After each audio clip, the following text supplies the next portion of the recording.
बोलिए शिव शंकर भगवान की जय। सोमवार व्रत कथा। विधि। सोमवार का व्रत साधारणतः दिन के तीसरी पहर तक होता है। व्रत में फलाहार या पारण का कोई खास नियम नहीं है, किंतु यह आवश्यक है कि दिन रात में केवल एक समय भोजन करें। सोमवार के व्रत में शिवजी पार्वती का पूजन करना चाहिए। सोमवार व्रत 3 प्रकार के हैं: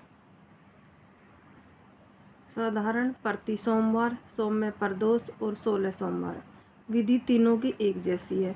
शिव पूजन के पश्चात कथा सुननी चाहिए। प्रदोष व्रत 16 सोमवार और प्रति सोमवार। कथा तीनों की अलग अलग हैं, जो आगे लिखी गई हैं। साधारणतः सोमवार व्रत कथा।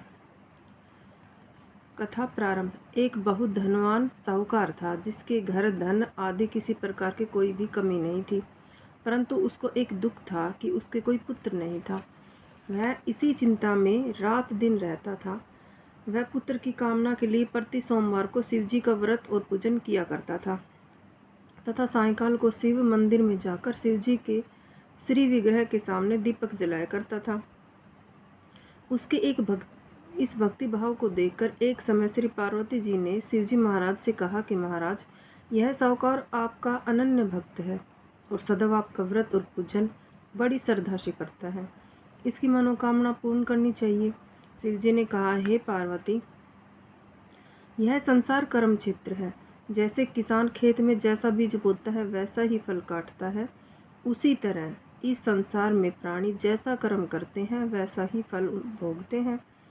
पार्वती जी ने अत्यंत आग्रह से कहा, महाराज, जब यह आपका अनन्य भक्त है और इसको अगर किसी प्रकार का दुख है तो उसको अवश्य दूर करना चाहिए, क्योंकि आप सदैव अपने भक्तों पर दयालु होते हैं और उनके दुखों को दूर करते हैं।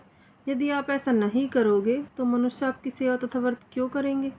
पार्वती जी का ऐसा आग्रह देख शिवजी महाराज कहने लगे, हे पार्वती, इसके कोई पुत्र नहीं है। इसी चिंता में यह अति दुखी रहता है।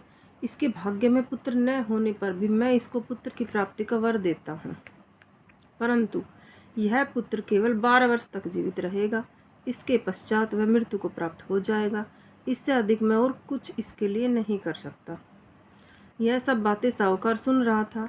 इससे उसको न तो कुछ प्रसन्नता हुई और न ही कुछ दुख हुआ। वह पहले जैसा ही शिवजी महाराज का व्रत और पूजन करता रहा। कुछ काल व्यतीत हो जाने पर साहूकार की स्त्री गर्भवती हुई और उसे 9 महीने उसके गर्भ से अति सुंदर पुत्र की प्राप्ति हुई। साहूकार के घर में बहुत खुशी मनाई गई, परंतु साहूकार ने उसकी केवल 12 वर्ष की आयु जान कोई अधिक प्रसन्नता प्रकट नहीं की और न ही किसी को इसका भेद ही बताया। जब बालक 11 वर्ष का हो गया तो उस बालक की माता ने उसके पिता से विवाह आदि के लिए कहा, तो वह साहूकार कहने लगा कि अभी मैं इसका विवाह नहीं करूँगा, अपने पुत्र को काशी जी पढ़ने के लिए भेजूँगा। फिर साहूकार ने अपने साले अर्थात बालक के मामा को बुलाया और उसको बहुत सा धन देकर कहा कि तुम इस बालक को काशी जी पढ़ने के लिए ले जाओ और रास्ते में जिस स्थान पर भी जाओ यज्ञ करते और ब्राह्मणों को भोजन कराते जाओ।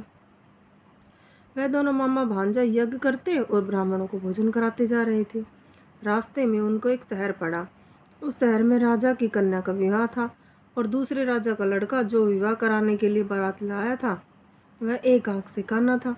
उसके पिता को इस बात की बड़ी चिंता थी कि कहीं वर को देख कन्या के माता पिता विवाह में किसी प्रकार की अड़चन पैदा ना कर दे। इस कारण जब उसने अति सुंदर सेठ के लड़के को देखा तो उसके मन में विचार आया कि क्यों ना दरवाजे के समय इस लड़के से वर का काम चलाया जाए। ऐसा विचार कर वर के पिता ने उस लड़के और मामा से बात की तो वे राजी हो गए। फिर उस लड़के को वर के कपड़े पहना तथा घोड़ी पर चढ़ा दरवाजे पर ले गए और सब कार्य प्रसन्नता से पूर्ण हो गया। फिर वर के पिता ने सोचा कि यदि विवाह कार्य भी इसी लड़के से करा लिया जाए तो क्या बुराई है। ऐसा विचार कर लड़के उसके मामा से कहा, यदि आप फेरों का और कन्यादान के काम को भी करा दें तो आपकी बड़ी कृपा होगी, मैं इसके बदले आपको बहुत कुछ धन दूंगा। तो उन्होंने स्वीकार कर लिया। वह कार्य बहुत अच्छी तरह से संपन्न हो गया। परंतु जिस समय लड़का जाने लगा तो उसने राजकुमार की चुंदड़ी के पल्ले पर लिख दिया कि तेरा विवाह तो मेरे साथ हुआ है, परंतु जिस राजकुमार के साथ तुमको भेजेंगे वह एक आंख से काना है। मैं काशी जी पढ़ने जा रहा हूँ। लड़के के जाने के पश्चात राजकुमार ने जब अपनी चुनरी पर ऐसा लिखा हुआ पाया तो उसने राजकुमार के साथ जाने से मना कर दिया और कहा कि यह मेरा पति नहीं है, मेरा विवाह इसके साथ नहीं हुआ है, वह तो काशी जी पढ़ने गया है। राजकुमारी के माता पिता ने अपनी कन्या को विदा नहीं किया और बारात वापस चली गई। उधर सेठ का लड़का और उसका मामा काशी जी पहुंच गए। वहां जाकर उन्होंने यज्ञ करना और लड़के ने पढ़ना शुरू कर दिया। जब लड़के की आयु 12 साल की हो गई, उस दिन उन्होंने यज्ञ रखा था कि लड़के ने अपने मामा से कहा, मामा जी आज मेरी तबीयत कुछ ठीक नहीं है। मामा ने कहा अंदर जाकर सो जाओ। लड़का अंदर जाकर सो गया और थोड़ी देर में उसके प्राण निकल गए। जब उसके मामा ने आकर देखा तो वह तो मुर्दा पड़ा है, तो उसको बड़ा दुख हुआ और उसने सोचा कि अगर मैं अभी रोना पीटना मचा दूंगा तो यज्ञ का कार्य अधूरा रह जाएगा। अतः उसने जल्दी से यज्ञ का कार्य समाप्त कर ब्राह्मणों के जाने के बाद रोना पीटना आरंभ कर दिया। संयोगवश उस समय शिव जी पार्वती जी भी उधर से जा रहे थे। जब उन्होंने जोर जोर से रोने की आवाज़ सुनी, पार्वती जी कहने लगी, महाराज कोई दुखिया रो रहा है, इसके कष्ट को दूर कीजिए।